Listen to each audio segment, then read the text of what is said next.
del sector privado, con una empresa administrada por el sector privado sin que el gobierno tenga que endeudarse como con Punta Catalina.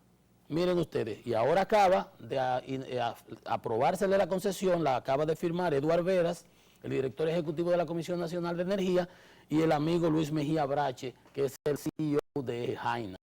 La empresa de Jaina fue capitalizada en el proceso de capitalización en el 99 y ha expandido su producción y acaba este parque de solar aquí en Yaguate por San Cristóbal de 120 megavatios. Es importantísimo, energía limpia, energía oportuna, cerquita de la carga de aquí de Santo Domingo. Entonces, esas son las cosas que hay que decir, son importantes, son trascendentes. No el tripegüerismo, el hablar basofia, diciendo cosas que usted ni siquiera sabe lo que es. ¿Cómo usted va a decir que la capitalización fracasó cuando el gobierno no tiene que poner un chele? Y de esos 120 megavatios, vamos a decir que la mitad son de él. Si esa empresa, Girasol, ahora produce 100 millones de dólares de beneficio, vamos a suponer el año que viene, cuando empiecen, entren en operación, de esos 100 millones le tocan 27 al Estado, ya de entrada, de impuestos sobre la renta. 27 de beneficio al gobierno, de renta, del impuesto sobre la renta. Si le quita 27, ¿te quedan cuántos? 73. La mitad de 73 son como 38, una cosa así. Y de eso, de los beneficios le tocan la mitad al gobierno. O sea que le tocan 27 por un lado, 38 por el otro. Cuando tú lo sumas, casi 63%. Sin poner un chele. Solamente porque está bien administrada, porque está bien gestionada. Y así hablan tripegüiro, que la capitalización fracasó. ¿Que fracasó de qué? Coge un papelito y anoten, por ahí mejor sea. Entonces, felicidades a Eje Jaina por ese gran proyecto, que yo lo conozco desde el principio. Yo lo conozco desde el principio porque participé en la licitación que hizo ese Eje Jaina con una empresa multinacional para la construcción de ese parque. Yo asesoraba a una compañía que participó. No ganamos, quedamos en segundo lugar, pero así es, competencia.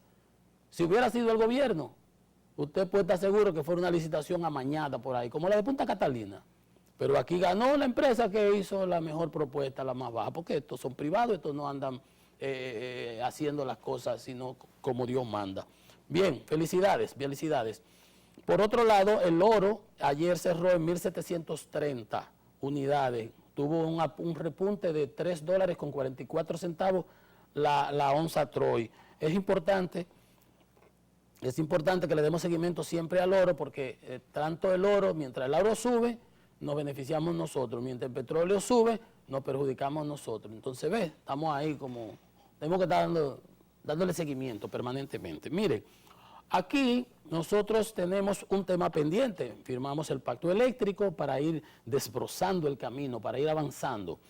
Y en la Estrategia Nacional de Desarrollo 2030 estaban contemplados el pacto educativo, el pacto eléctrico y el pacto fiscal. Ya tenemos el educativo, tenemos el eléctrico, faltaría el pacto fiscal.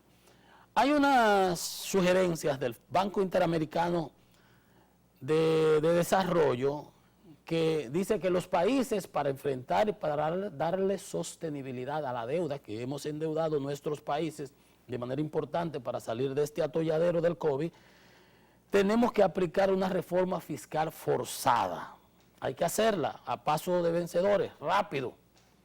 Entonces, dice el BID, yo simplemente voy a tomar las informaciones que ellos dicen y a comentarlas, que hay que eliminar al menos un 4% del producto en el gasto.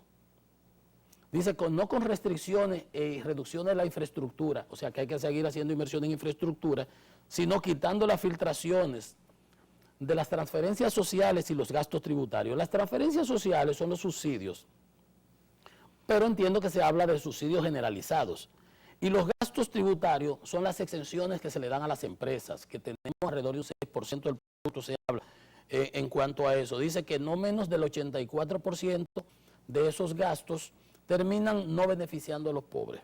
Bueno, dice que también los altos salarios en el sector público, dice que un 7% representa del producto son los altos salarios en el sector público. O sea, que están proponiendo que se les rebaje el salario en el sector público porque los trabajadores no calificados del sector público ganan un 23% más que en el sector privado.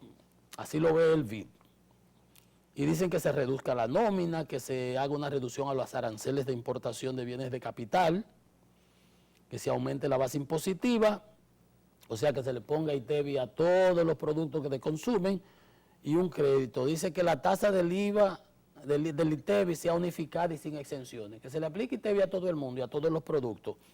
Entonces, dice además que el impuesto sobre la renta que pagamos los dominicanos, comparado con las economías avanzadas o de asiáticas, es de un 27% versus un 22% que pagan en esos países. Mientras que las empresas pagan un impuesto efectivo, entre todos lo que pagan, de alrededor de un 60%, cuando en las economías desarrolladas pagan un 40%, queriendo significar con esto que eso le quita competitividad a nuestra economía o que eso desincentiva las inversiones en nuestro país.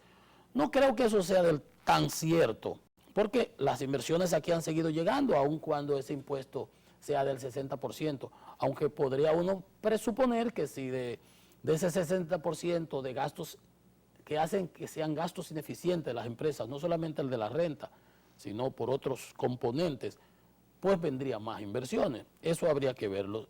Hay estudios que sí demuestran que a menores tasas de interés de impuestos, menor es la evasión, pero aquí tenemos el gasto tributario, que son las decisiones del gobierno de subsidiar sectores para, con fines estratégicos o de otra índole.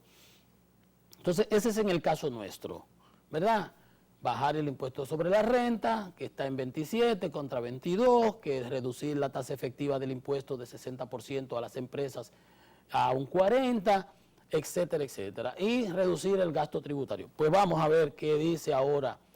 Ustedes saben que en Estados Unidos Elizabeth Warren, la senadora por Massachusetts, ha hecho una propuesta de impuestos en los Estados Unidos. Entonces, ¿qué resulta? En Estados Unidos, los 1.000 millonarios, ya no son multimillonarios, son 1.000 millonarios que le dicen, con la pandemia, prácticamente en el sector tecnología, Apple, Zuckerberg, Jeff Bezos de Amazon, Tesla, el de Tesla, Elon Musk, han incrementado su riqueza en más de un 45%.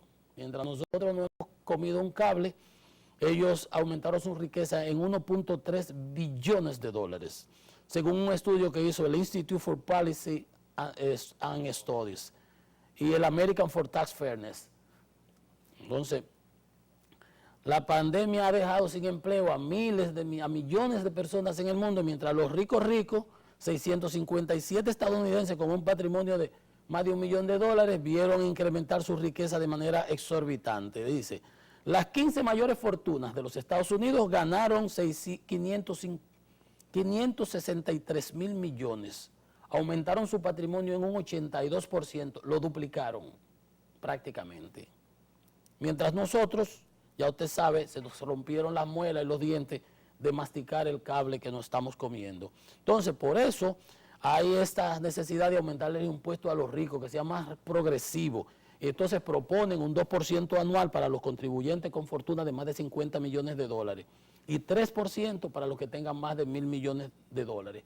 Y yo creo que eso está bien. Y si se lo ponen en todos los sitios y no tienen para dónde coger, y que tienen que pagar un 30, un 35% si se quieren mudar de sitio, ¿verdad? Pues yo digo, voy a pagar impuestos aquí, pues déjame ir para Honolulu, para Santo Domingo. No, tienen que pagar un 35% de su riqueza para poderse mudar.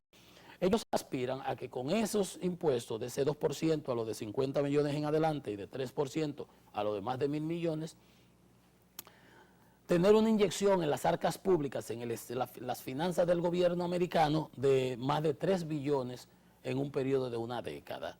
Entonces, el año pasado, si eso se hubiera aplicado, hubieran recaudado 114.000 millones de dólares entre esos multimillonarios. Entonces, ustedes ven que hay muchas propuestas y aquí se hablan de cosas, baja el 27%, pero aquí es generalizado, pero se pudiera bajar, pero también gravar a los más ricos y eliminar esos gastos tributarios que son donde se hace un hoyo realmente al gobierno, al Estado. Por ejemplo, la discusión que había con los combustibles, que hay unas exoneraciones a un sinnúmero de empresas y se desglosaban hasta una lista que pudieran, lo mejor sería que todo el mundo pague sus impuestos y que se transfiera pues en el costo. Si es un ITEVI, si es un ad valorem, usted lo incluye en el costo. Y felices los cuatro, y queda transparentado. Y no ese rejuego de gente que se le exonera porque va a construir una obra. Entonces no se pone la cosa transparente y dice, no, exonerado de impuestos, y se le firma en el Congreso, en un contrato.